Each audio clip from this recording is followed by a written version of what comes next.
বন্ধুসকল SEBI Security Exchange Board of India January 2023 trader success rate report ta uliaise and as per that report 89% of the retail traders lose money in the stock market 89% traders share market paisa loss khai ase titiole success rate kiman only 11% which is very less noy ne কিন্তু দুমা পিছতে NSE National Stock Exchange of India ইনভেষ্টৰৰ success ৰেটৰ ওপৰত report টা উলিয়াইছে এই ৰিপৰ্টটো কি লিখা আছে মই অলপ পিছত কৈ আছো আপুনি আগে জানি লওক ট্ৰেডাৰ্স আৰু ইনভেষ্টৰৰ মাজত পাৰ্থক্যটো কি হয় আজিৰ ভিডিওটোত আমি দুইটাৰ মাজত পাৰ্থক্য বিতংভাৱে আলোচনা কৰিম আৰু যদি আপুনি এজন নতুন শেয়াৰ মাৰ্কেটত নবীন হয় তেতিয়া হলে আপুনি ইনভেষ্টমেন্ট কৰাটো ভাল হ'ব নে ট্ৰেডিং কৰাটো ভাল হ'ব এখিনি কথা আমি ভিডিওটোৰ হেকত আলোচনা কৰিম সো ভিডিওটো স্কিপ নকৰাকে একদম লাষ্টলৈকে চাই থাকিব ঠিক আছে আৰু যদি আপুনি ফাৰ্স্ট টাইম আমাৰ চেনেলটো ভিজিট কৰি আছে Updex Assamese by Rajiv please চেনেলটো সাবস্ক্ৰাইব কৰিবলৈ নেপাহৰিব সো জিয়ে নক আগে আমি দুইটাৰ মাজত পাৰ্থক্যটো জানি লও ট্ৰেডিং কি হয় আৰু ইনভেষ্টমেন্ট কি হয় সো দুইটাৰ মাজত বেসিক ডিফাৰেন্সটো হ'ল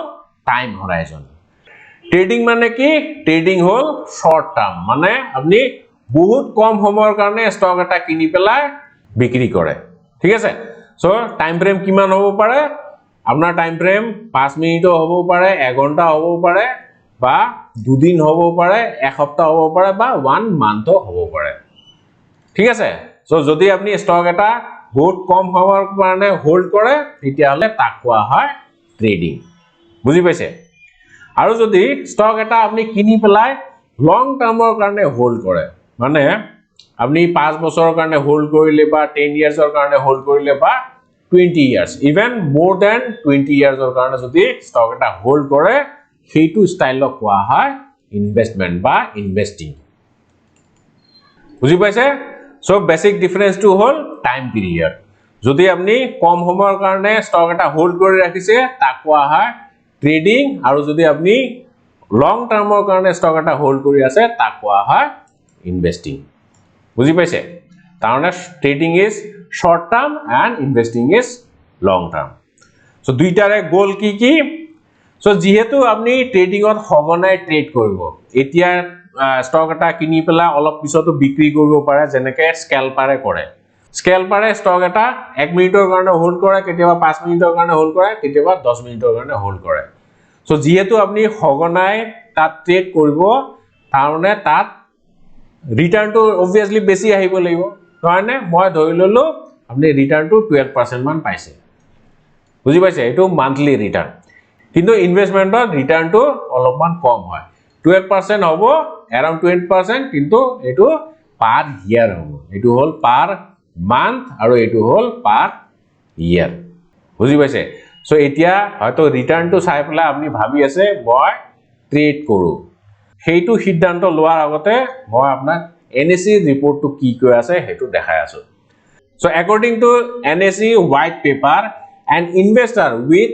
a 5-year time horizon in the Nifty 50 index has never suffered a loss যদি আপনি Nifty 50 ইনডেক্সত 5 বছৰৰ কাৰণে ইনভেস্ট কৰিছে তেতিয়া হলে আপনি কেতিয়াও লস নাখায় এটো NSE হোয়াইট পেপাৰে কৈ আছে তাৰনে ইয়াৰ পৰা আপনি কি গম পালে ট্ৰেডিংত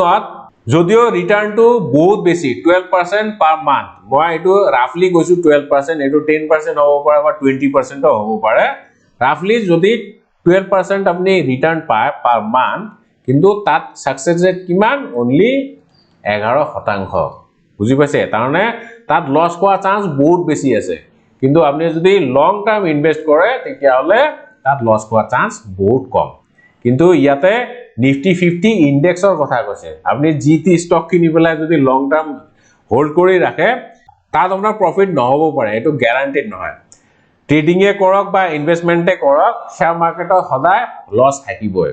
মই এনে এটা এক্সাম্পল দেখাই দিছো যদি আপনি HDFC বেংকত লং টাৰ্মৰ কাৰণে হোল্ড কৰিলে হয় HDFC শর্ট টার্মত তো বহুত ফ্লাকচুয়েশন আহে যদি লং টার্ম মানে 2011 ত মই দেখাই আছো 2011 ত ইয়াতে চাওক HDFC ৰ প্ৰাইস কিমান আছিল প্ৰায় 250 rupees আৰু এতিয়া কিমান হৈ আছে 1650 দেখিছেনে সো 11 ৰ পৰা 12 13 বছৰতে কিমান ধুনিয়া ৰিটাৰ্ণ দিছে কিন্তু obviously short term ত বহুত ফ্লাকচুৱেচন আছে দেখিছেনে এটো কৰোনা ফল তাৰ আগতে এটো ডিমনিটাইজেশন আছিল সো short term ত এনেকুৱা ধৰণৰ ফ্লাকচুৱেচন আহে কিন্তু লং টাৰ্মত ধুনিয়া ৰিটাৰ্ণ দিয়ে কিন্তু লং টাৰ্মত ধুনিয়া ৰিটাৰ্ণ দিলে বুলি আপুনি জিটি ষ্টক নিকিনিব যেনেকৈ মই আৰু এটা एग्जांपल দেখাই দিছো বেংকিং সেক্টৰ ইয়েস বেংকৰ আপুনি শেয়াৰটো এবাৰ চাই লওক দেখিছেনে ইয়েস বেংকৰ শেয়াৰ প্ৰাইস এটা সময়ত কিমান আছিল 2018 ত প্ৰায় 400 টকা মান আছিল দেখিছেনে ইয়াতে প্ৰাইসটো হল 400 আৰু এতিয়া কিমান হৈ আছে এতিয়া 16 টকা তাৰনে জিটি ষ্টক কিনিলে লং টাৰ্মতো আপোনাৰ প্ৰফিট নহব পাৰে বুজি পাইছে তো তাৰ কাৰণে কি লাগিব তাৰ কাৰণে আপুনি এনালাইসিস জানিব লাগিব এতিয়া ট্ৰেডিংত কেনেকুৱা ধৰণৰ এনালাইসিস লাগে আৰু ইনভেষ্টিংত কেনেকুৱা ধৰণৰ এনালাইসিস মই এটা কৈ আছো যদি আপুনি ট্ৰেডিং কৰে ট্ৰেডিংত আমি কি চাওঁ ট্ৰেডিংত মেইনলি আমি প্ৰাইস মুভমেন্টটোৱে চাওঁ প্ৰাইস আজি ওপৰলৈ গৈ আছে নে তললৈ গৈ আছে যদি ওপৰলৈ গৈ আছে বাই কৰিম যদি তললৈ গৈ আছে সেল কৰিম as simple as that নহয় নে আৰু প্ৰাইসটো কেনেকৈ মুভ হয় প্ৰাইসটো মেইনলি ড্ৰিভেন বাই নিউজ যদি ভাল নিউজ আহিছে প্ৰাইসটো ওপৰলৈ যাব যদি বেয়া নিউজ আহিছে প্ৰাইসটো তললৈ যাব বুজি পাইছে তাৰমানে ট্ৰেড কৰিবলৈ হলে আপুনি সদায় নিউজটো চাই থাকিব লাগিব আৰু অকল নিউজে নহয় আপুনি লগতে প্ৰাইসটো কেনেকৈ মুভ কৰি আছে হেতু চাব লাগিব সাপোৰ্ট কোড আছে ৰেজিস্ট্যান্স কোড আছে ইতি বৃত্তান্ত আপুনি সব চাব লাগিব বুজি পাইছে আৰু সেইবিলাক জানিবলৈ হলে আপুনি কিন্তু টেকনিক্যাল এনালাইসিস জানিব লাগিব টেকনিক্যাল এনালাইসিস মানে কি টেকনিক্যাল এনালাইসিস মানে আমি পাষ্টৰ ডেটা চাওঁ পাষ্টত প্ৰাইসটো কেনেকৈ মুভ কৰিছে আৰু তাৰ ওপৰত ভিত্তি কৰি পেলাই আমি ফিউচাৰত কেনেকৈ প্ৰাইসটো মুভ কৰিব হেতু প্ৰেডিক্ট কৰো হেতু হল টেকনিক্যাল এনালাইসিস কিন্তু আপুনি যদি ইনভেস্টিং কৰে বা ইনভেস্ট কৰে তেতিয়া হলে তাত আপুনি টেকনিক্যাল এনালাইসিস নাজানিলেও হ'ব তাত আপুনি কিন্তু জানিব লাগিব ফান্ডামেন্টাল এনালাইসিস এতিয়া ফান্ডামেন্টাল এনালাইসিস কি হয় ফান্ডামেন্টাল এনালাইসিস মানে কোম্পানী এনালাইসিস কোম্পানীৰ ম্যানেজমেন্ট কেনেকুৱা ম্যানেজমেন্টৰ ডিসিশন মেকিং পাৱাৰ কেনেকুৱা যেনেকে মই যদি ৰিলায়েন্সৰ কথা কওঁ ৰিলায়েন্সৰ মুকেশ আম্বানী এজন ভিজনাৰী লিডাৰ হয় গতিকে তেওঁ যোনবিলাক স্টেপ লব হেবিলাক ডেফিনেটলি ভালে হ'ব মোস্ট অফ দা টাইম ভালে হয় গতিকে তেওঁক আমি ৰিলাই কৰিব পাৰো বা আনন্দ মহিন্দ্ৰা গ্ৰুপৰ ফাউণ্ডাৰ সো তেওঁ এজন ভিজনাৰী লিডাৰ হয় তেওঁ যোনবিলাক ডিসিশন লব হেবিলাক মোস্ট অফ দা টাইম ভালে হ'ব ঠিক আছে সো এটো ম্যানেজমেন্ট ডিসিশন গল তাৰ পিছত কোম্পানীৰ আপুনি ব্যালেন্স শীট চাব লাগিব প্ৰফিট এণ্ড লছ ষ্টেটমেন্ট চাব লাগিব ক্যাশ ফ্লো চাব লাগিব পইচা কৰ পৰা আহিছে ক'ত কেনেকৈ ইনভেস্ট কৰিছে হেবিলাক চাব লাগিব আৰু এইবিলাকৰ উপৰিও আপুনি কিছুমান ৰেশিও চাব লাগিব যেনেকৈ পি ৰেশিও কি হয় পি জি ৰেশিও কি হয় ডি ৰেশিও কি এইবিলাক ৰেশিও চাব লাগিব এইবিলাক চাই পেলাইহে আমি গম পাওঁ কোম্পানী এটা ফিউচাৰত কেনেকুৱা পাৰফৰ্ম কৰিব সো কোম্পানী যদি ভাল পাৰফৰ্ম কৰে তাৰমানে কোম্পানীৰ প্ৰফিট হ'ব কোম্পানীৰ প্ৰফিট হোৱা মানে আমাৰো প্ৰফিট হ'ব ঠিক আছে সো লং টাৰ্ম ইনভেষ্টমেন্ট কৰিলে আপুনি ফান্ডামেন্টাল এনালাইসিস জানিব লাগিব বুজি পাইছে এতিয়া একেবাৰে শেষত মই আপোনালোকক সাজেষ্ট কৰিব বিচাৰিম যদি আপুনি একেবাৰে নবীন হয় শেয়াৰ মাৰ্কেটত নতুন তেতিয়া হলে আপুনি কিন্তু আগে শিকিব লাগিব আপুনি ট্ৰেডিং এ কৰক বা ইনভেষ্টমেন্টে কৰক নিহিকাকে কেতিয়াও ষ্টক মাৰ্কেটত এন্ট্ৰি নকৰিব এন্ট্ৰি কৰিলে তাত লছ হোৱা চান্সটো 99% বুজি পাইছে গতিকে আগে শিকি লওক ট্ৰেডিং যদি কৰে তেতিয়া হলে টেকনিক্যাল এনালাইসিস শিকক আৰু যদি ইনভেষ্টমেন্ট কৰিব বিচাৰে তেতিয়া হলে আপুনি কিন্তু ফান্ডামেন্টাল এনালাইসিস শিকিব লাগিব আৰু শিকিও লগালগ আপুনি পইচা কমাব নোৱাৰে পইচা কমাবলৈ হলে আপুনি আগে স্কিলটো গুটাব লাগিব ঠিক আছে সো শিকাৰ পিছত আপুনি প্ৰ্যাকটিস কৰক প্ৰ্যাকটিস কৰি পেলাই আপুনি লাহে লাহে শিকি থাকক যদি আপুনি এজন চাকৰিয়াল মানুহ হয় তেতিয়া হলে শিকি থাকক আৰু সাইড বাই সাইড আপুনি ইনভেষ্টমেন্ট বা ট্ৰেডিং প্ৰ্যাকটিস কৰি থাকক যেতিয়া আপুনি কনফিডেন্স পাব তেতিয়া যদি ভাবিছে যে মই চাকৰি এৰি দিম মাৰ্কেটৰ পৰা পইচা আহি আছে তেতিয়া আপুনি ফুল টাইম ট্ৰেড কৰক আৰু যদি আপুনি চাকৰি এৰিব বিচাৰা নাই তেতিয়া হলে আপুনি লং টাৰ্ম ইনভেস্ট কৰক কাৰণ আপোনাৰ কিছুমানটো সপোন থাকিব যেনেকৈ ঘৰ কিনা বা গাড়ী কিনা এইবিলাক সপোন থাকিব হয়তো চাকৰিৰ দৰমহাৰে এইখিনি পইচা গোটোৱাটো সম্ভৱপৰ নহ'ব পাৰে গতিকে আপুনি অলপ অলপ পইচা ইনভেস্ট কৰি যাওক সেইখিনি পইচা এটা সময়ত ধুনীয়া আপোনাক ৰিটাৰ্ণ দিব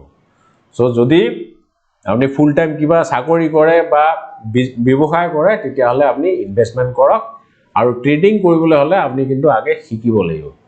আৰু শিকিবলৈ আজিকালি তো বহুত সোৰ্স আছে যেনেকৈ ইউটিউব ভিডিও আছে ব্লগ আছে বা আপনি আৰ্টিকেল পঢ়িব পাৰে কিতাপ পঢ়িব পাৰে আৰু যদি আপনি কোৰ্সৰ মাধ্যমেৰে শিকিব বিচাৰিছে তেতিয়া হলে মোৰ কিছুমান কোৰ্স আছে এইবিলাক সেলফ পেজ কোৰ্স হয় মানে আপনি যেতিয়া মন যায় তেতিয়া এটেন্ড কৰিব পাৰিব এইবিলাক ৰেকৰ্ডেড কোৰ্স যদি একেবাৰে বিগিনাৰ হয় তেতিয়া হলে ষ্টক মাৰ্কেটৰ সম্পূৰ্ণ পাঠ্যক্ৰম এটো লব পাৰিব ইয়াতে শেয়াৰ মাৰ্কেটৰ বেসিকৰ পৰা আৰম্ভ কৰি টেকনিক্যাল এনালাইসিস মানে যদি আপনি ইন্টাৰডে ট্ৰেডিং কৰে বা সুইং ট্ৰেডিং কৰে তেতিয়া হলে এটো কোৰ্স লব পাৰে আৰু যদি আপনি সুইং ট্ৰেডিং শিকিব বিচাৰিছে টেকনিক্যাল এনালাইসিস জানে অলৰেডি তেতিয়া হলে এটো কোৰ্স লব পাৰে যদি ইন্টাৰডে ট্ৰেডিং কৰিব বিচাৰে তেতিয়া হলে এটো কোৰ্স আৰু অপচন ট্ৰেডিংৰ কাৰণে মই এটো এটা নতুন কোৰ্স লঞ্চ কৰিছো সো যিয়ে নহক আপনি কোর্সে চাওক বা কিতাপ পঢ়ক বা ভিডিও চাওক